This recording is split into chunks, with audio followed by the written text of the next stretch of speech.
up, everybody? Welcome back to my channel. I am Forever Patra Denise, produced by Zenny Production. And this here is my sweet tea. Just because it's tea does not mean it's gossip. Hey, y'all, listen.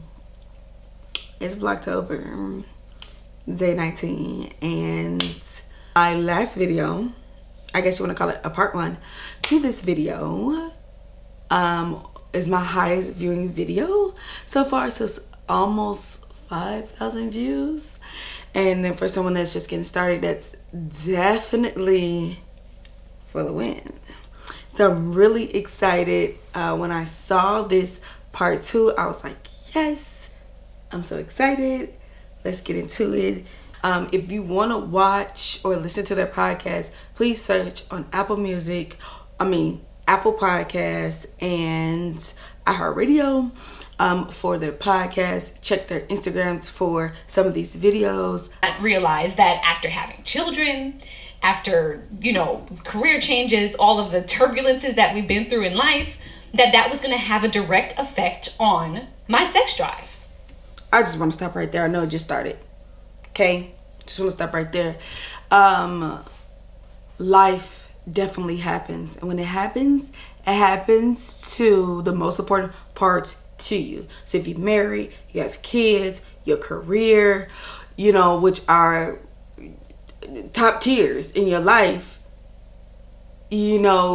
life, when I say rolls that pin down there, it knocks you all the way down.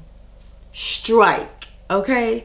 And so marriage, kids, career, right? It takes a toll on you. So it definitely possibly will change your momentum when it comes to being intimate with your spouse. That's fair. And me not knowing that, if I knew it then, I probably would have rethought, what I was going to do when it came to marriage and monogamy. And that is fair. And this is why I like to have this discussion. And I think we should have this discussion, because people look at us and say, oh, relationship goals, right? Marriage goals. They don't know what is being discussed behind closed doors.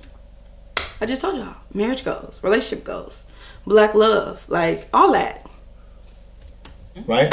So, for example, one of the things that I've deduced through being married to you for a long period of time is this, and this is not about a woman thing. This is about me and you. I learned that you were never taught what it entails to be with someone in a monogamous relationship. The same way I was never taught that. Right. That kind of throws up a signal like, help me, help me, help me, I'm drowning type of situation. How are you not taught monogamy when both of their parents were married, or are married? Are still married to this day. What are they supposed to teach you outside of being an example for you and to you? Now, I don't know their parents. I don't know if they parents, if they had a rocky relationship or whatever, but they've never expressed it. So I don't know outside of whatever they expressed, which they haven't expressed it. But how do you teach your children how to have a monogamous relationship? I have 3 kids. I've been with my husband for 12 years. And so my oldest is 14. And so obviously I got my husband right before my son turned 3. So he knows nobody but my husband. So how am I supposed to teach my 14-year-old who's in high school, who's probably going to start, dating soon, how to have a monogamous relationship? Isn't that just what's supposed to happen?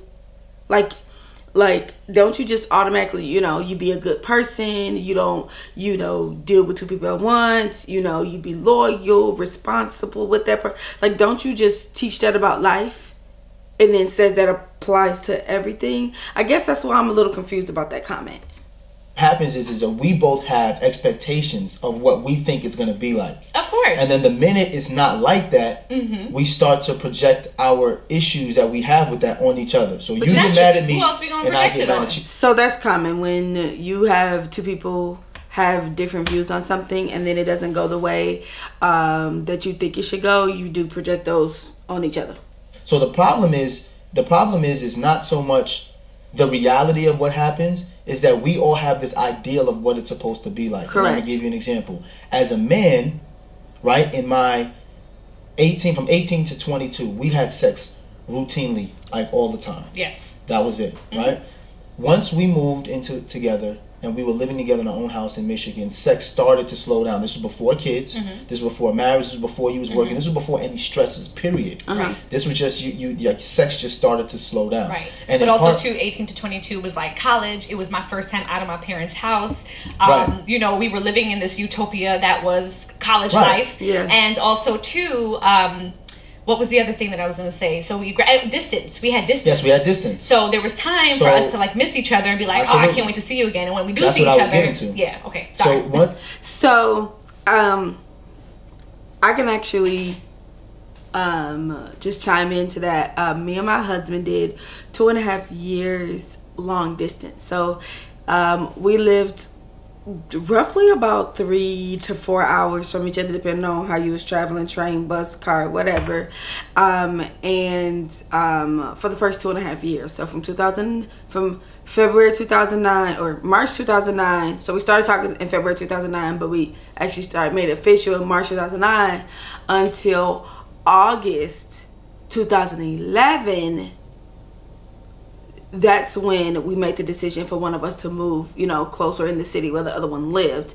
And so obviously you're going, you know, 2 weeks, 3 weeks, 4 weeks without seeing this person. And then when you get together, it's like bang, bang, bang, ski, ski, ski, bang, bang, bang, ski, ski, ski. That's what it's like, right? And yes, I had sex before I got married. I understand. Okay, listen, but we grown here. Okay, so I definitely can attest that, you know, when you younger, it's like bada bing, bada boom. But when you're 35, you got kids and the career and life is happening, it's definitely different. It definitely takes a toll. We started to move in together, Right. and you see the same person every single night. The distance that we had when we were in college and I was traveling and we were doing different things, that distance allows time for you to kind of reboot your sex. Yes. right? Yes, yes. For me, Yes, yes, yes. That definitely is how I felt. Because like I said, we you know, let's say from my birthday's in June, or Mother's Day's beginning of, you know, second week of May, and then my birthday's June. We wouldn't see each other between, you know, Mother's Day or like that first weekend in June, first weekend in May, because, you know, I want him to spend time with his mom. So he would come the weekend before Mother's Day and then wouldn't come back until like the weekend of my birthday. So that's almost a month. And then obviously I'm rebooted. I'm excited to see Bae. Like, woo, woo, woo, woo. And then, you know, it's back. I don't necessarily have to reboot my sex drive. The minute I see you, I want to have sex.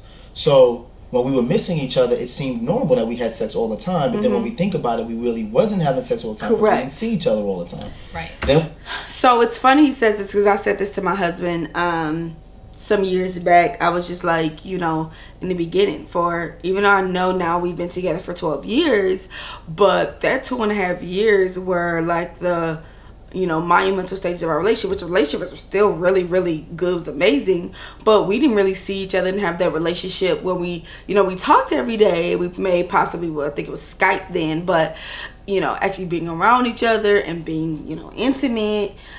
It wasn't every day, but you kind of thought it was a lot, because when you saw each other, it was a lot. we moved in together and we see each other every day. Every time I want to have sex, I look to you. It became overwhelming. Yeah.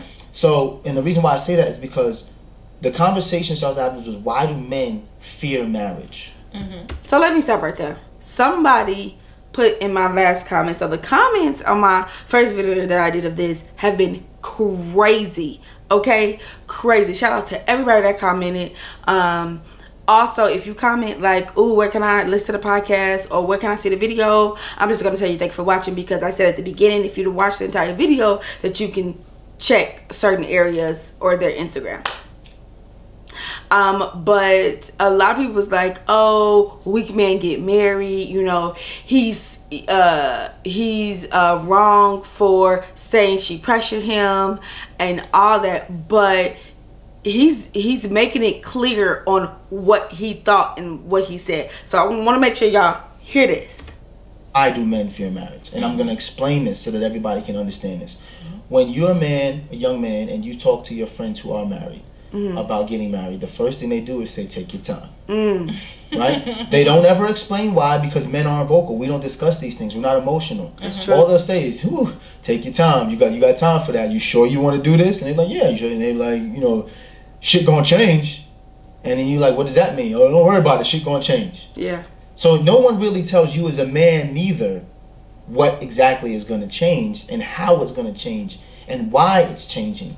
But I've learned over years why it's changed and how it's changed. So as a man, you start to realize, like, you know what, we are not just wired differently mentally, physically we are wired differently. She can't take everything that you want to give her all the time. But since no one tells you that, you just expect that this woman who wants me to be loyal to her, monogamous to her, is going to want to have sex every time I want to have sex. And it's not until you move in with a woman and you live with her all the time do you realize that she can't do that. You see what I'm saying? So not only are women not being taught what it's like to be in a monogamous relationship, young men are not being taught what it's like to be in a monogamous relationship. You understand what I'm saying? No.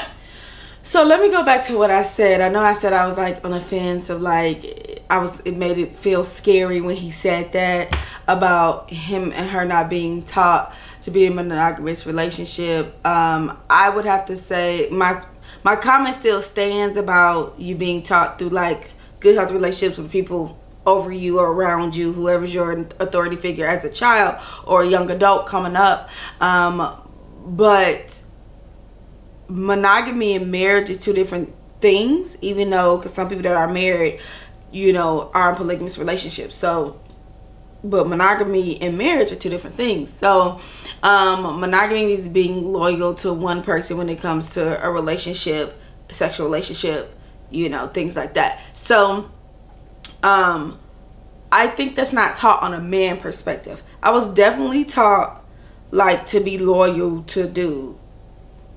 I was definitely taught that. I was definitely taught to be monogamous, to be with one guy, not to sleep around, you know, have all these different guys you're gonna mess with, you know, you stay loyal to, you know, pillow talk. I was taught that, but I think that's a man thing. I think men are not taught that, or not as many men are taught that, because like he said, when he was telling his homies, was telling him to like, oh, you know, take your time, whatever. Why to take my time? And so that's what I struggle with in the African American community, and I'm saying the African American community because I've only ever been black.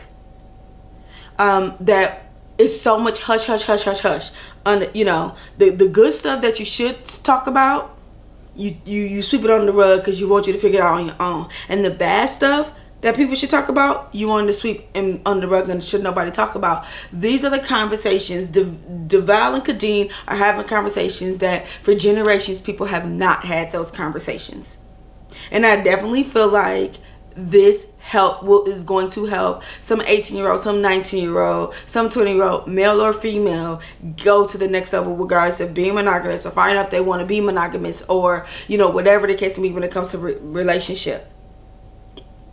Or some 40-year-old who may be thinking about divorce, and this is helping them get through it. Teaching monogamy from a male's perspective is like putting sugar droplets in your, you know, cream in your coffee.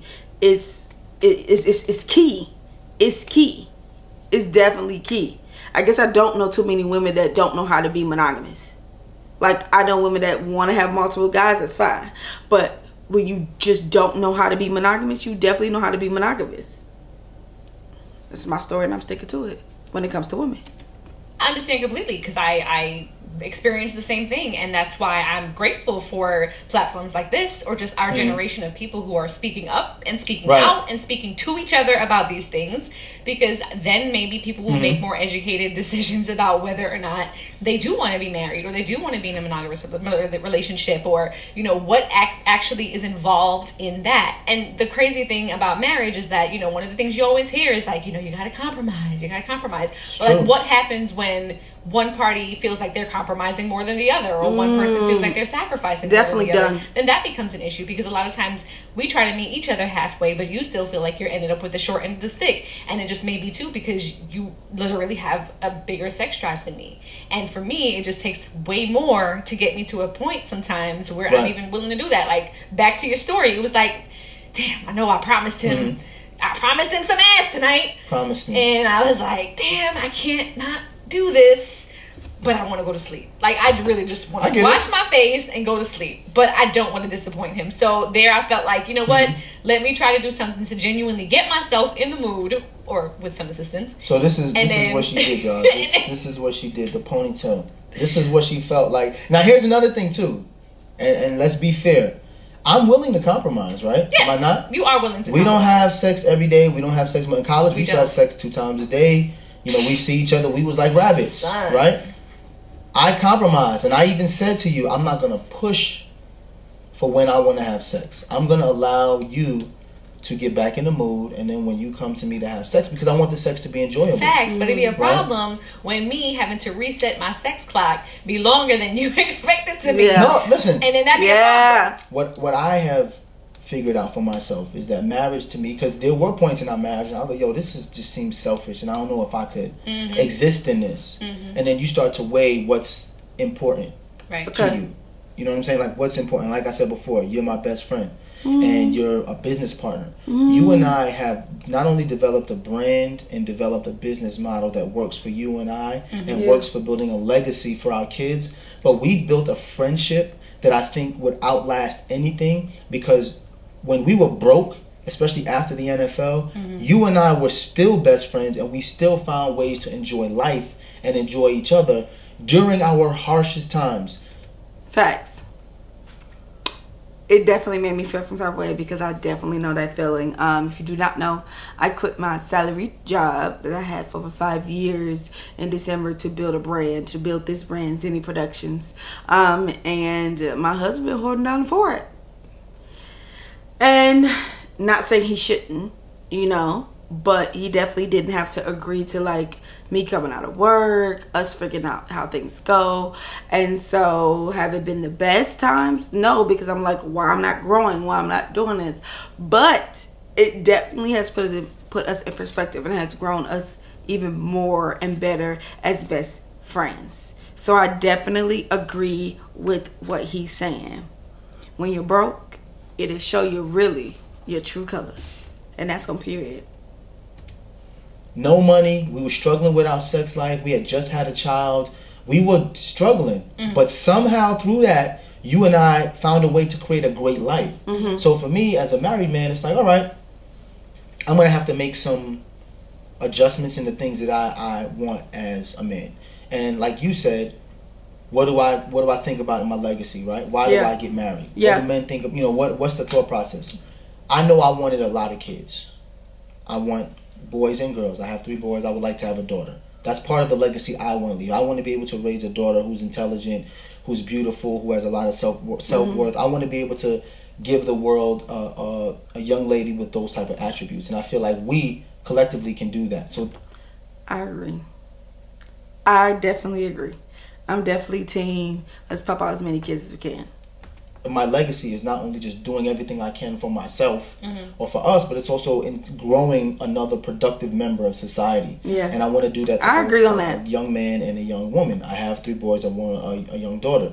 If that means I have to sacrifice other aspects of my life that may not seem perfect in what I expected, then I'm willing to do that. That's real. Because then I start to realize what I felt was perfect was only what was fed to me.